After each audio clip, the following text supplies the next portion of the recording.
Meus amigos, meus irmãos, nós estamos iniciando com muita alegria nesta noite mais um tempo, uma programação voltada para o serviço do Rei Jesus. Nosso canal Luz para as Nações, ele tem como objetivo maior glorificar a Deus, levando o conhecimento da palavra, levando explicações, levando conhecimento acerca da palavra de Deus e das grandes doutrinas do Evangelho. Desde já, nós queremos agradecer a sua audiência, a sua participação conosco. Você pode se inscrever para ajudar o nosso canal, você pode deixar o seu like se você achar interessante, ou o seu dislike se você não gostar. Nós estamos aqui abertos a aceitar suas sugestões. Você pode escrever para nós, mandando aí as suas sugestões, inclusive de temas a serem abordados, e também deixando aí as suas observações, as doutrinas que você não concorda com o nosso entendimento. Nós entendemos que a principal questão do Evangelho de Jesus, no que se refere às doutrinas fundamentais, nós declaramos que a doutrina que não pode ser divergente entre os pensadores, os teóricos, está relacionada à pessoa de Jesus, à salvação. A salvação, ela é dom de Deus. A Bíblia assim diz. O apóstolo São Paulo, falando aos cristãos de Éfeso, ele diz: pela graça sois salvos mediante a fé, e isto não vem de vós, é dom de Deus. Então, nesse quesito, nesse particular, não existe como negociar. Não há nenhum outro nome dado debaixo dos céus pelo qual importa que sejamos salvos. Só Cristo Jesus salva. Para isso é que ele morreu na cruz do Calvário, pagando um preço pelas nossas penalidades. Ali ele se entregou, ali ele morreu, vertendo todo o seu sangue para salvar o pecador. Todavia, em algumas doutrinas da palavra de Deus, onde o texto requer uma hermenêutica, nós podemos perfeitamente conversar. Você pode até discordar de mim, eu posso até discordar de você, democraticamente, mas tendo em mente sempre que nós não somos donos da verdade.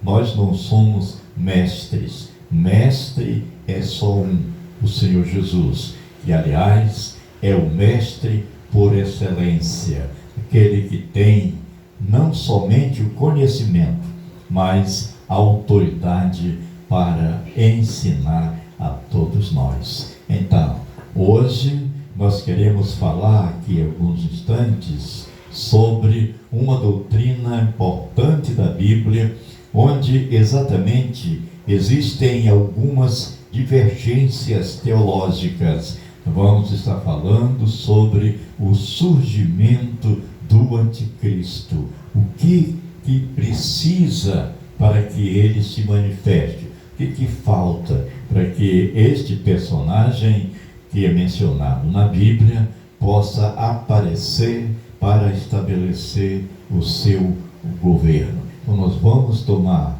como base para o início desse estudo a segunda carta de São Paulo aos Tessalonicenses, no capítulo 2. E nós vamos considerar aqui alguns versículos. Vamos ler o primeiro versículo do capítulo 2, para que nós possamos iniciar o nosso tempo. Segundo aos Tessalonicenses 2, versículo 1, diz assim, palavra do Senhor: Irmãos, no que diz respeito à vinda de nosso Senhor Jesus Cristo e a nossa reunião com Ele, nós vos exortamos, o verso 2, a que não vos demovais da vossa mente com facilidade, nem vos perturbeis, quer por espírito, quer por palavra, quer por epístola, como se procedesse de nós, supondo tenha chegado o dia do Senhor. Até aqui. Amados, observem bem que nesta carta, ou seja, na segunda carta aos Tessalonicenses, o apóstolo São Paulo, ele gasta bastante tempo esclarecendo aos crentes da Tessalônica sobre a segunda vinda de Jesus, fala sobre o arrebatamento da Igreja de Deus e também fala acerca do aparecimento do homem da iniquidade, do homem do pecado, o filho da perdição. Este mesmo ser que é chamado por João, na sua primeira epístola, de anticristo, ou seja, aquele que se opõe, aquele que se levanta contra Deus e contra todo objeto de culto. E aqui nós já vamos pedindo que você possa ir aí anotando, caso surja uma pergunta, para depois você então nos enviar essas perguntas, as dúvidas e também as discrepâncias, aquilo que você não concorda com o que nós vamos dizer. Nós estamos abertos para o debate, lembrando sempre que o nosso parâmetro, que o nosso alicerce é e será sempre a Bíblia Sagrada, a Palavra de Deus. É a base da nossa discussão teológica. Pois bem, então, Paulo, ele está falando aqui, primeiro, acerca da segunda vinda de Jesus. É isso que ele diz, inclusive fazendo algumas recomendações importantes. Se não, vejamos aqui, ele diz: irmãos, no que respeita à vinda de nosso Senhor Jesus Cristo e a nossa reunião com Ele, nós vos exortamos. Então veja, Paulo está chamando a atenção dos Tessalonicenses para esta importante doutrina da segunda vinda de nosso Senhor, de nosso Salvador Jesus. E no versículo 2, ele faz as advertências, dizendo, olha o verso 2, a que não vos demovais da vossa mente com facilidade, nem vos perturbeis, quer por espírito, quer por palavra, quer por epístola, como se procedesse de nós, supondo tenha chegado o dia do Senhor. Outro detalhe importante aqui, que Paulo abre para o debate, para a discussão, é o dia do Senhor. Então veja, ele fala da segunda vinda, ele fala da nossa reunião com Ele e fala também acerca do dia do Senhor. Queridos, segunda vinda. A segunda vinda de nosso Senhor e Salvador Jesus Cristo é uma doutrina muito interessante, que tem despertado o interesse de muitos estudiosos desde o período apostólico. Por quê? Os apóstolos de Jesus recebiam essas revelações do Espírito Santo de Deus, eles pregavam. E não apenas pregavam, mas também ensinavam nas congregações locais, nas igrejas locais, como a igreja aos Tessalonicenses, conforme nós estamos vendo aqui. Eles gastavam tempo estudando, tirando dúvidas acerca de acontecimentos futuros, especialmente essa igreja dos Tessalonicenses. Era uma igreja que procurava estudar a palavra, que procurava compreender os ensinamentos dos apóstolos, que eram feitos de forma oral. As epístolas vieram bem depois que os apóstolos haviam passado evangelizando e doutrinando a igreja. As epístolas já eram para confirmar os ensinamentos deixados pelos apóstolos do Senhor Jesus. Essa doutrina da segunda vinda, ela sempre foi uma doutrina apaixonante e amada pela igreja do Senhor Jesus. E nunca, em nenhum outro tempo, essa doutrina ela mereceu tanta atenção dos crentes como nesses últimos anos, como do início desse milênio para cá. Voltando a dizer, ela sempre foi uma doutrina amada, estudada, mas nesses últimos anos, a busca por temas escatológicos tem aumentado bastante. E há controvérsias, há divergências importantes entre as principais filosofias associadas à segunda vinda de Jesus.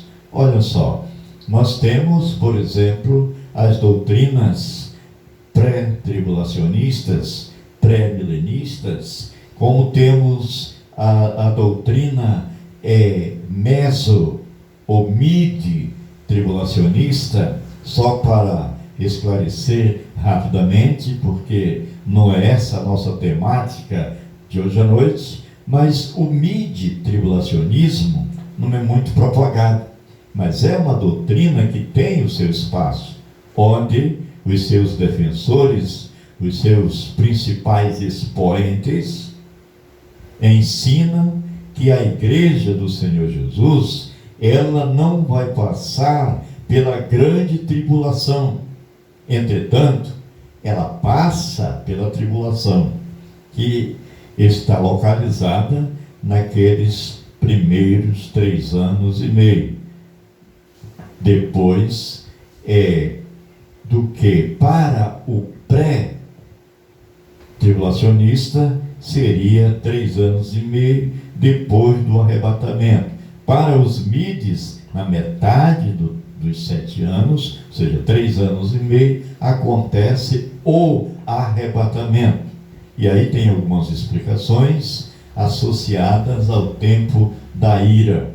E a ira, ela é subdividida entre a ira dos homens, a ira do anticristo e a ira de Deus. Então, a ira dos homens, ela seria aplicada até a metade desses 7 anos, seriam os 3 anos e meio. Então, depois dos 3 anos e meio, viria um tempo onde a ira do anticristo se revela, e mais para o final, que seria os 3/3, né? É onde também nós vamos ter aqui um grupo que diz que a igreja, ela passa pelos primeiros 3 anos, e mais 1/3, 3 anos e meio e mais 1/3, que é quando surgiria o derramamento da ira de Deus. Então, a igreja passaria, nessa visão, pela ira dos homens, pela ira do anticristo, pela ira de Satanás, mas não passaria pela ira de Deus. Então, nós já falamos aqui sobre o pré-tribulacionismo, que vê o arrebatamento antes da manifestação de Cristo, da sua vinda. Falamos também ligeiramente sobre o mid ou meso-tribulacionismo, que prega que o arrebatamento da igreja vai se dar 3 anos e meio da tribulação, ou seja, a primeira etapa, o primeiro período da grande tribulação, e temos aí esses defensores que o arrebatamento da igreja, ele vai acontecer durante ou exatamente quando se completarem os 3/3 da tribulação, onde o homem experimentaria a igreja experimentaria a ira dos homens, experimentaria a ira do anticristo e a ira de Satanás, e seria poupada então da ira de Deus. E temos os pós-tribulacionistas, né? São aqueles que defendem que o arrebatamento da igreja de Deus só se dará por ocasião da revelação, da manifestação de Cristo, ou seja, a epifania do Senhor, quando Ele vem para ser glorificado pelos homens. Aí a igreja seria arrebatada, tendo passado, portanto, por todo o período de tribulação. Não apenas os 3 anos e meio, não apenas os 3/3, mas todo o período tribulacional, enfrentado assim, portanto, a ira do homem, a ira do anticristo, a ira do diabo e a ira de Deus. Tudo bem. Então, o que nós gostaríamos de frisar aqui, hoje à noite, é que é sumamente importante que nós possamos compreender essa doutrina da segunda vinda de Jesus. Ora, essa segunda vinda, ela foi bastante falada, bastante discutida. Jesus mesmo falou sobre a sua segunda vinda, dizendo que depois daqueles dias, Jesus estava falando da tribulação, estava falando da grande tribulação, quando ele diz que nunca houve algo semelhante, que nunca ocorreu uma tribulação tão grande, tão pesada, desde que houve mundo, e jamais ocorrerá. Portanto, é o período de maior provação, de maior tribulação já vivido, já experimentado pela humanidade, que não será superado por nenhum outro período na história do povo de Deus, nem Israel no Velho Testamento e nem a igreja no período contemporâneo, agora nos dias atuais e para o futuro também. Mas é uma doutrina confirmada por Jesus, é o que ele diz: logo depois da tribulação daqueles dias, o sol escurecerá, a lua não dará sua claridade, e as estrelas dos céus cairão do firmamento, e aí aparecerá no céu o sinal do Filho do Homem. O grego, a língua em que foi escrita o Novo Testamento, ela fala que então aparecerá no céu o sinal, que é o Filho do Homem. Muita gente tem perguntado: e que sinal será esse? Mas a língua materna do Novo Testamento, ela esclarece em que vai aparecer no céu o sinal que é o Filho do Homem, descendo sobre as nuvens com o seu exército celestial, e colocará os seus pés sobre o Monte das Oliveiras, segundo escreveu o profeta Zacarias, Velho Testamento, Zacarias capítulo 14. Então essa é a segunda vinda de Jesus. E para quem seria essa segunda vinda? Eu vou dizer uma coisa aqui, meus queridos, que talvez seja novidade para você, ou talvez não, mas eu quero que você ouça com bastante calma, com bastante atenção, não entrando em pânico, porque é algo para ser realmente analisado. Eu quero que você analise junto comigo.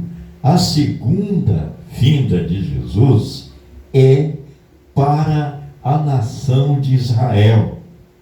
Ela não é para a igreja, como muitos pregam, como muitos têm pregado, e dizem que hoje a igreja está esperando a segunda vinda de Jesus. Não é que isso seja uma mentira, mas não chega a ser uma verdade ontológica, absoluta, soberana. Por quê? Nós olhamos sim para o futuro, nós falamos sobre a segunda vinda de Jesus e dizemos que é a grande esperança do crente, mas falta ser dito alguns detalhes sobre essa doutrina. É que a igreja de Jesus, conforme Paulo, conforme os escritos paulinos, era um mistério que não foi revelado no curso veterotestamentário. Essa doutrina da igreja, ela não foi revelada claramente no Velho Testamento, mas nós temos alguns tipos que, analisando cuidadosamente, nós podemos ver como uma figura da igreja